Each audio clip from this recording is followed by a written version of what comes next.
So, welcome to another episode of Nourishing Tips. If you don't know me, I'm Melissa Lee. I'm a functional health coach, and today I want to be talking about bloating during holidays because it's the last week of the year, and I feel like, okay, this is something that even if you don't have a specific condition, you might be suffering from bloating, and so this is going to be short and sweet. I'll give you the reasons why you might be experiencing bloating and also some tips and solutions. So the very first thing you might be wondering is, okay, why do you have bloat? And this could be something very common to you, or it could be something that is sporadic. So like you only feel bloat, when you're feasting or when you're kind of going on holiday, on vacation. But some of you, you might have IBS, like irritable bowel syndrome. Bloating might be just part of your normal day to day. And so I want to say that, when we have stomach bloating, obviously it's not normal, and that's usually a sign of dysbiosis, which means that there's an imbalance in your microbiome. Probably maybe because, you're on certain drugs, or because it could be as simple as you're eating too fast, you're not chewing your food enough, you're eating too much. Who is guilty of that? You're actually having food that is not your normal day-to-day food. Like, if you're eating like certain, like if you're eating a paleo, for example, on a normal day-to-day basis, but obviously when you go meet your family, you're eating like whatever they're cooking. If you're not bringing up certain things that you can't eat, then having food that is not your normal or cooked in the way that your body can process it better, that could also lead to bloating. You could also have an intolerance, and this is really common. You can have an intolerance to gluten or dairy or even like corn or soy that you may not know about. And then when you go eat, at a loved one's house and they tend to use like tons of heavy cream or, something that is triggering your intolerances, then you might have stomach bloating as well. So other causes is actually not having bowel movements. So, think about it. If you're like having your trash can in your home and you're not taking the trash out, it's going to keep building and building, and that's also kind of similar to a microbial overgrowth. So when we think about bowels, or when we think about constipation, we really want to make sure that you are pooping every day and you're excreting waste products, things that your body doesn't need, excess estrogen, all that sort of thing, so that you will not have too much of a stomach bloat. The next two things will be having too much sugar. And I know this sounds like a bit of a downer, but having too much sugar can also affect your microbiome, and it can cause you to have stomach bloat. And the last thing would be actually not having enough stomach acid.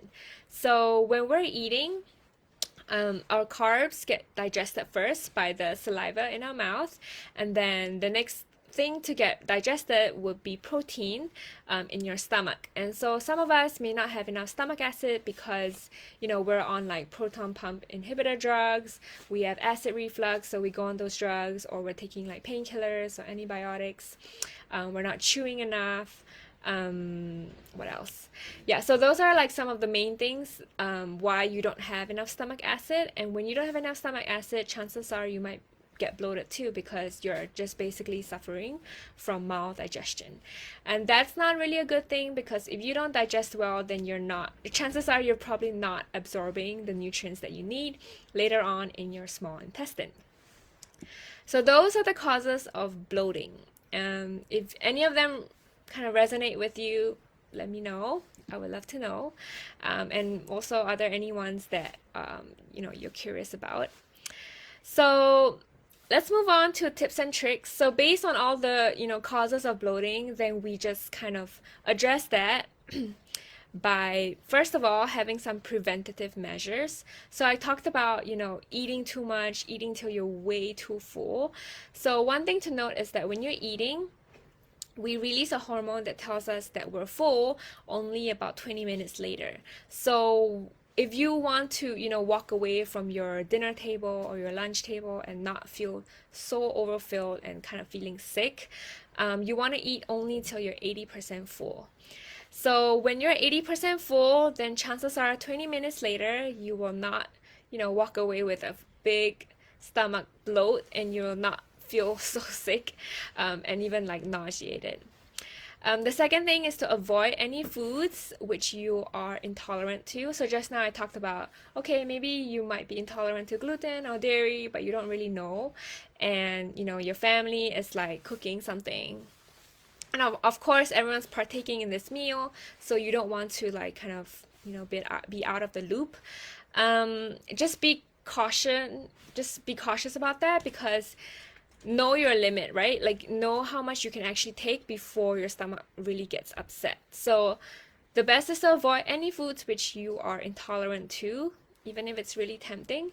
But if you can take a little bit, then maybe just take a little bit and then kind of stop, because that is going to help your gut health later on. The next thing, we talked about sugar earlier. So yeah, sugar is a really big one that can cause your microbiome to be imbalanced. So you want to limit your sugar intake, which I know is kind of weird, and I don't really want to kind of put a downer on your holiday experience.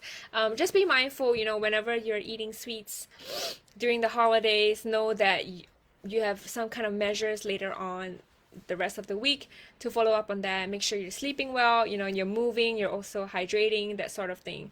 Like, if you are wanting to enjoy your family time, of course, by all means, because that is also really great for your nervous system. At the same time, we also want to, not go all out and kind of affect your gut. So the next thing is chewing your food, and I know this sounds really boring, but chewing your food is actually so critical, because chewing our food is the only voluntary thing that we can do, part of our digestion. So digestion actually occurs in the mouth, as I said so earlier, and once you start to chew your food, you're going to experience so much easier and more convenient digestion in your stomach later on. So this is one thing that I always tell my clients to do, and sometimes it can be the hardest thing to do. It's really weird. Sometimes my clients tell me, oh, I can get rid of gluten, but I don't think I can chew my food. So just slow down, take your time, and make sure you're chewing your food. So if you are already bloated, then what can you do? So when you're already bloated, you want to find some ways to move gently. I'm not saying you have to go do a workout or anything. That would be the opposite. So you want to start doing some yoga, gentle yoga, especially some of those detox poses like twisting. Those are really great to kind of rebalance your system. And also, if you can do like a self abdominal massage, so just kind of placing your hands like this with your belly button in the middle, and then just kind of massaging the area, and that is going to help your stomach bloat as well. The next two things would be lemon and ginger. Those will be your best friends if you're already bloated and you want to get rid of it. So putting ginger and lemon in water, hot water, that is going to be amazing for you. It's going to really help your stomach bloating and also reduce inflammation in your body. And the last thing I would say is actually to try some fermented foods, or try some coconut yogurt or kefir. And sometimes this kind of bloating, it can be long term, especially if you don't know if you have IBS or any other kind of gut conditions. However, if it's sporadic, only during the festive season, you might want to try fermented foods or coconut yogurt, because those are the things that will help your microbiome rebalance to get you out of dysbiosis and to reduce stomach bloating. So that is all I have for you today. I hope you found this useful. I'm also going to be sharing this on YouTube, so you can go over to my channel to check it out. Also, I want to say that this is actually the last live that I will be doing as a weekly series. I started to do this a few weeks ago, but now my business is also starting to move in a different direction. So this will be the last live that I will be doing. I'm so glad that you're here, and if you have any follow-up questions, just let me know.